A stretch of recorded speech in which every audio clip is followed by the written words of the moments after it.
Hosea 10.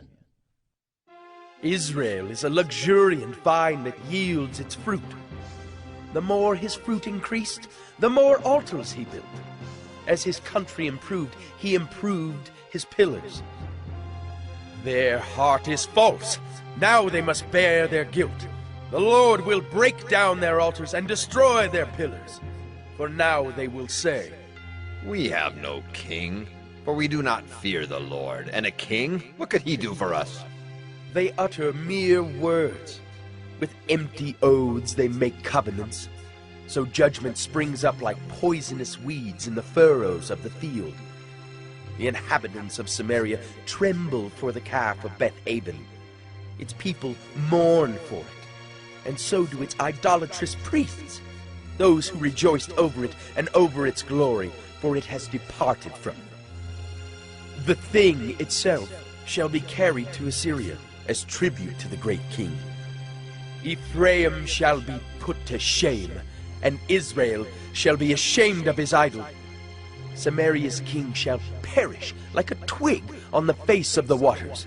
The high places of Avon, the sin of Israel, shall be destroyed.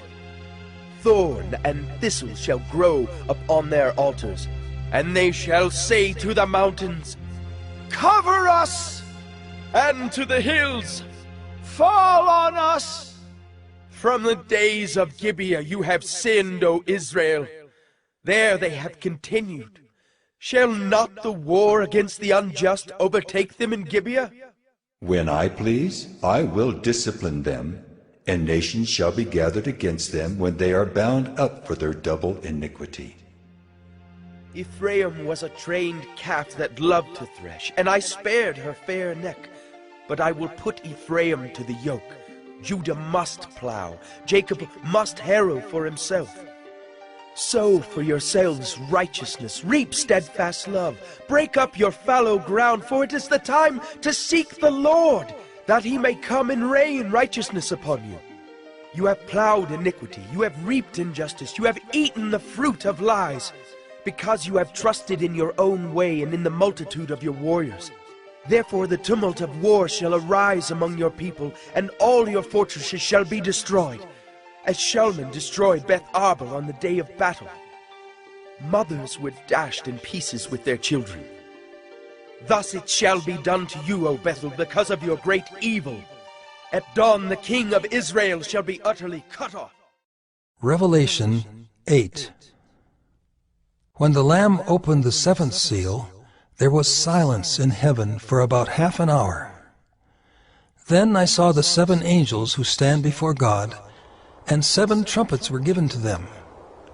And another angel came and stood at the altar with a golden censer, and he was given much incense to offer with the prayers of all the saints on the golden altar before the throne. And the smoke of the incense with the prayers of the saints rose before God from the hand of the angel. Then the angel took the censer and filled it with fire from the altar and threw it on the earth. And there were peals of thunder, rumblings, flashes of lightning, and an earthquake. Now the 7 angels who had the 7 trumpets prepared to blow them. The first angel blew his trumpet, and there followed hail and fire mixed with blood, and these were thrown upon the earth. And a third of the earth was burned up, and a third of the trees were burned up, and all green grass was burned up. The second angel blew his trumpet, and something like a great mountain burning with fire was thrown into the sea, and a third of the sea became blood. A third of the living creatures in the sea died, and a third of the ships were destroyed. The third angel blew his trumpet, and a great star fell from heaven, blazing like a torch, and it fell on a third of the rivers and on the springs of water. The name of the star is Wormwood. A third of the waters became wormwood, and many people died from the water because it had been made bitter. The fourth angel blew his trumpet, and a third of the sun was struck, and a third of the moon, and a third of the stars, so that a third of their light might be darkened, and a third of the day might be kept from shining, and likewise a third of the night. Then I looked, and I heard an eagle crying with a loud voice as it flew directly overhead.